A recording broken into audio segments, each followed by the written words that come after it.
مگر من نگفتم که بین هیچ ایرانی، دو ایرانی تفاوتی نیست، یا بنا باشد یا کارگر باشد یا زارع باشد یا کاسب باشد، با بالاترین مقام دولتی که نخست وزیر مملکت باشد، هیچ فرقی نیست مگر فرقی که در شغلشون هست.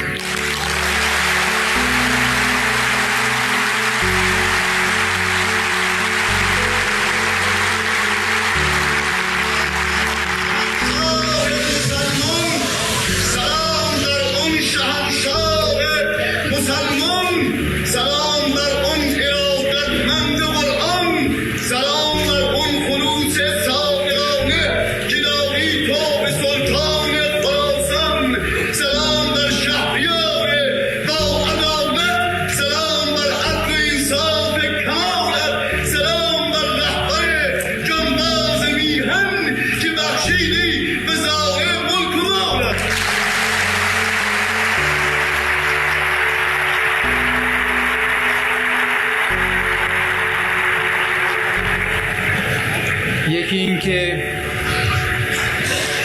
نصیحت از من برای آماده شدن به عبور از مرزهای تمدن بزرگ،